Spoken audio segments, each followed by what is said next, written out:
Audiolibros en 15 minutos. Suscríbete al canal y explora un nuevo libro cada día. El cambio crea pánico cuando tienes miedo de perder lo que estás acostumbrado.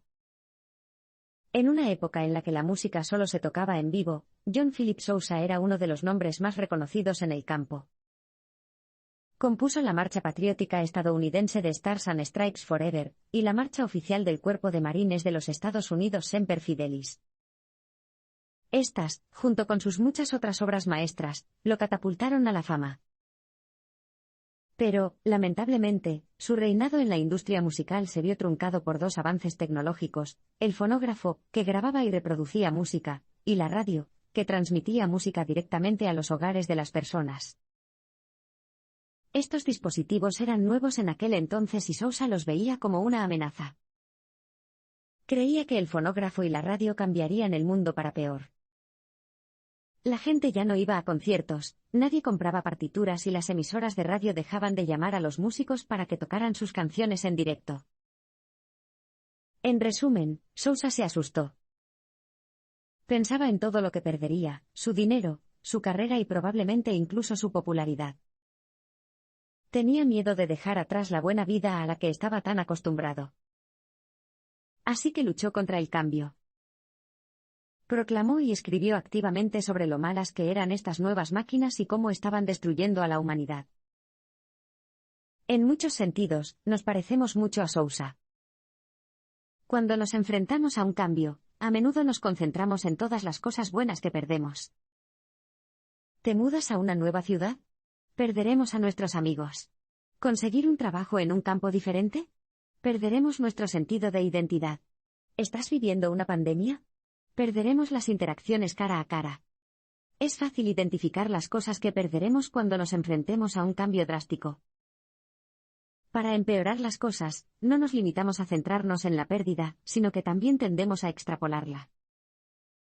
Creemos que perder una cosa llevará a perder otra, incluso cuando no tengamos pruebas sólidas que lo respalden. Esto lleva a un pánico total, en el que tratamos de impedir que se produzca el cambio, pero cometemos grandes errores que nos perjudican en el proceso. Y, por supuesto, tú, definitivamente, no quieres que te hieran. Entonces, ¿cómo puedes calmar este pánico? Lo veremos en la siguiente sección. Para superar el pánico, concéntrese en lo que va a ganar. Si queremos superar la fase de pánico, debemos abordar el cambio desde un punto de vista completamente diferente. En lugar de insistir en las cosas que perderíamos, debemos centrarnos en las cosas que ganaríamos, y en las oportunidades que presenta el cambio. Volvamos a Sousa. Estaba tan preocupado de que el fonógrafo y la radio acabaran con su carrera que no se dio cuenta de las infinitas posibilidades que estos nuevos dispositivos le podían ofrecer. Sí, es cierto que cuando la música grabada sustituyó a las actuaciones en directo, muchos músicos se quedaron sin trabajo. Pero este mismo cambio también allanó el camino para que otros músicos crecieran en popularidad. El fonógrafo y la radio permitieron a los músicos por fin tocar su música las 24 horas del día y en lugares lejanos, algo que no podían hacer con las actuaciones en directo. Después de todo, viajar era caro y solo había un número limitado de horas en un día. Pero como sus grabaciones se distribuyeron por todo el mundo, pudieron llegar a un público más amplio, e incluso ganar dinero mientras dormían. El auge del fonógrafo y la radio también impulsó la creación de nuevos empleos para más personas en la industria de la música. Se crearon estudios de grabación y surgieron funciones como ingenieros de audio, gerentes de estudios, DJs y fabricantes de equipos de grabación. Esta agitación sísmica pudo haber provocado algunas pérdidas, pero al mismo tiempo generó muchas más ganancias. Y en cuanto a Sousa, finalmente descubrió también estas ganancias. Se calmó cuando finalmente vio que seguía ganando dinero con las grabaciones, y se dio cuenta de que en realidad no estaba perdiendo nada, sino que estaba ganando un medio de distribución. Ese es el secreto para calmar el pánico.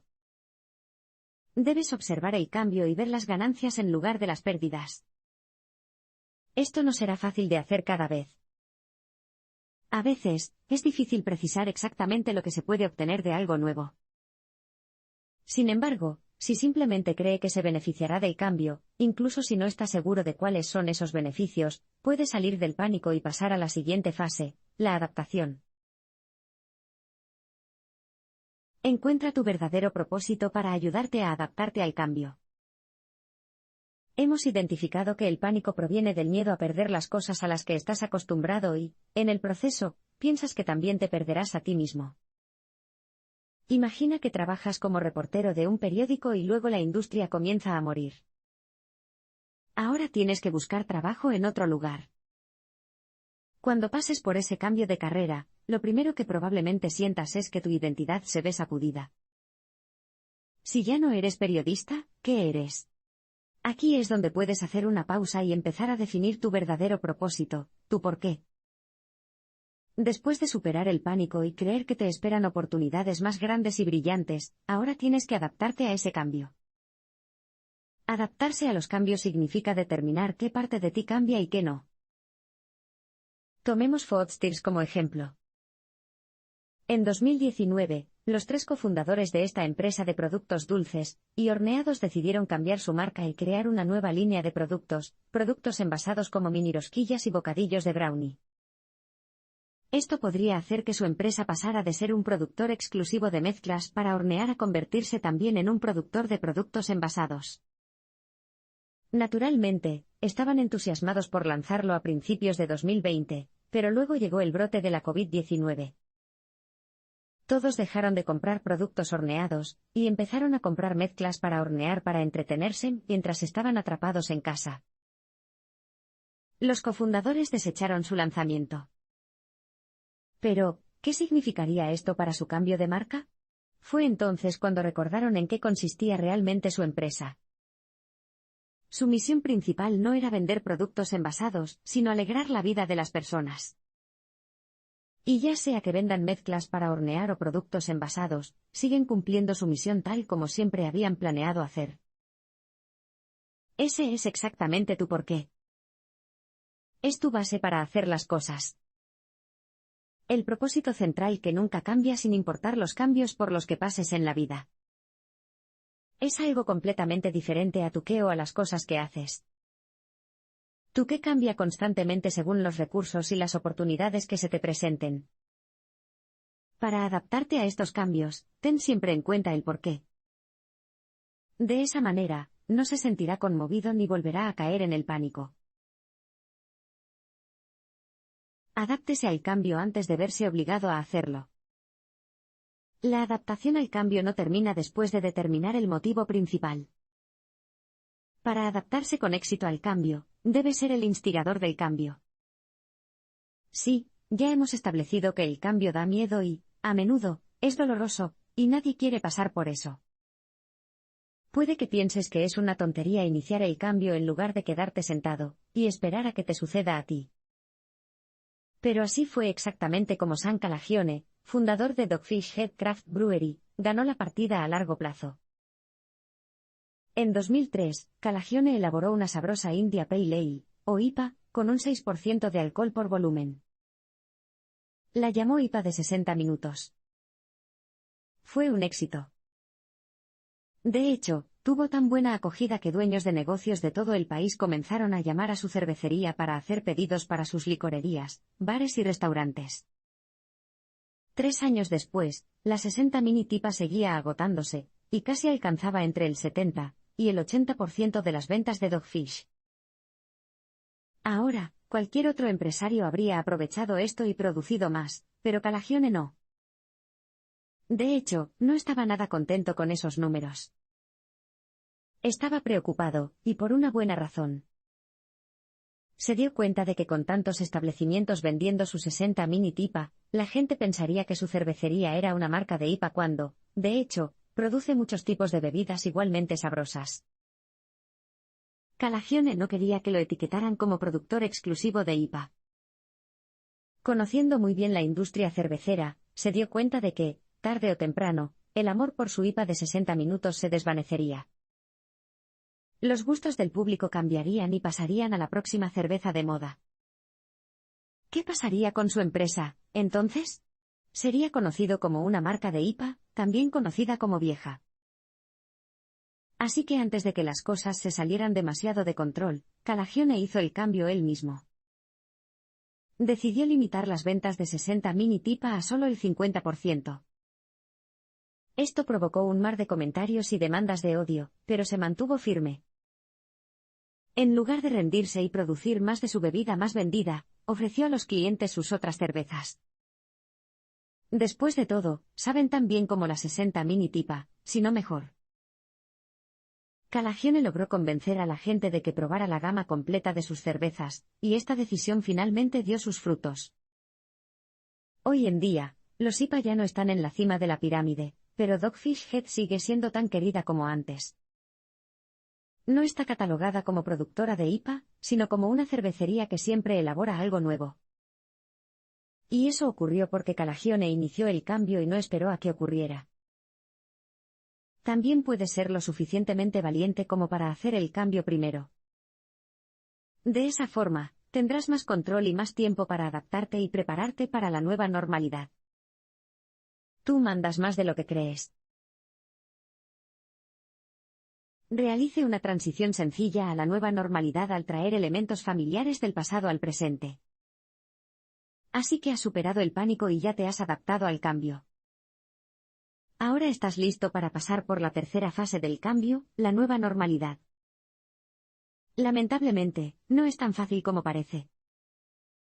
Es posible que te hayan gustado los nuevos cambios debido a las posibles oportunidades que ofrecen, pero tu cerebro no está preparado para simplemente dejar atrás el pasado. Probablemente te sientas nostálgico, y aún quieras tener tus cosas viejas a pesar de que te hayas aclimatado a las nuevas. Entonces, ¿cómo puedes superar este problema? Construya un puente de familiaridad. Toma algo de tu antigua experiencia, y agrégalo a la nueva oportunidad que tienes ante ti. Para apreciar realmente el impacto que tiene el puente de la familiaridad, volvamos a principios de la década de 1950, cuando se introdujeron los ascensores totalmente automáticos. Antes de eso, los ascensores necesitaban un operador para trabajar, y esto planteaba algunas molestias. Los operadores, como muchos otros trabajadores, se marcharon a las 5 de la tarde, así que si te lo perdiste, tendrías que subir las escaleras. También hubo ocasiones en las que los sindicatos de operadores se declararon en huelga y abandonaron sus estaciones sin previo aviso, lo que interrumpió el flujo de tráfico peatonal en el edificio. Por eso, cuando se introdujeron los ascensores totalmente automáticos, los fabricantes previeron una adopción generalizada del producto por parte de los consumidores de inmediato. Después de todo, eliminaba la necesidad de un operador, y podías tomar el ascensor cuando quisieras. Pero la respuesta que recibieron del público fue completamente opuesta. Todos temían la caja mágica no tripulada. Pensaban que no era seguro porque no había nadie que se hiciera cargo si algo salía mal. Tras conocer mejor las preocupaciones del público, los fabricantes de ascensores se pusieron manos a la obra. Decidieron incorporar una voz en off femenina en los ascensores para hacer anuncios como subir y bajar. Sorprendentemente, esta y algunas otras técnicas de marketing funcionaron. La gente empezó a utilizar los ascensores automáticos, ya que las nuevas voces en off les hacían sentir como si hubiera un humano trabajando entre bastidores. Este era el puente de la familiaridad que necesitaban los ascensores automáticos. La transición a tu nueva normalidad es solo cuestión de encontrar tu versión de este puente. Identifica lo que falta en tu nueva normalidad para llegar a tu momento de no volver atrás. Por fin estás en la última fase del cambio. Vives en la nueva normalidad en toda regla, y estás casi en un punto en el que ni siquiera querrías volver a ser como eran las cosas aunque pudieras. Estás casi en tu momento de no volver atrás. Pero por alguna razón, no estás del todo a gusto con el cambio. Entonces, ¿qué pasa? Probablemente se deba al problema del 99% allí. Estás ahí al 99%, pero aún te queda ese 1%. Si bien es pequeño, ese 1% a veces puede marcar la diferencia más significativa en su viaje. De hecho, puede ser el factor decisivo que lo lleve de New Normal a Wouldn't Go Back. ¿Cómo puedes identificar ese 1% para que finalmente puedas estar completo? Jim Kelvey, cofundador del conglomerado tecnológico Square, sabe exactamente cómo hacerlo. Hace más de una década, Kelvey y su amigo Jack Dorsey lanzaron Square Reader, un pequeño lector de tarjetas de crédito para dispositivos móviles como iPad y iPhones. Este innovador producto hizo posible que las pequeñas empresas que no tenían costosas máquinas de tarjetas de crédito finalmente aceptaran tarjetas. Revolucionó la industria empresarial y sus competidores se esforzaron por crear una imitación del Square Reader. Sin embargo, la mayoría de ellos no lo hicieron porque pensaban que el éxito de Square consistía simplemente en producir ese pequeño dispositivo, cuando en realidad se debía a que abordaba una serie de otros problemas en el sector de las pequeñas empresas. La última parte fue lo que sus competidores no lograron hacer. Claro, lograron desarrollar una imitación del Square Reader, pero no establecieron relaciones con las compañías de tarjetas de crédito, ni se esforzaron por reducir el costo de las tarifas de procesamiento. Estaban en el 99%, pero no consideraron el 1% restante. Mientras estés en tu nueva normalidad, piensa no solo en las ganancias que ofrece tu nueva experiencia, sino también en lo que podría faltar. Los competidores de Square pensaban que su dispositivo había triunfado, pero en realidad fueron las otras cosas las que los pusieron en la cima. Eso es lo que tienes que buscar, tú pero en serio. Por ejemplo, es posible que te hayan ascendido a un puesto nuevo y aterrador, pero en realidad estás listo para aprender más habilidades que pueden ayudarte más adelante en la vida. Ahora que has identificado tu pero en serio, puedes trabajar en ello para llegar finalmente a tu momento de no volverías atrás.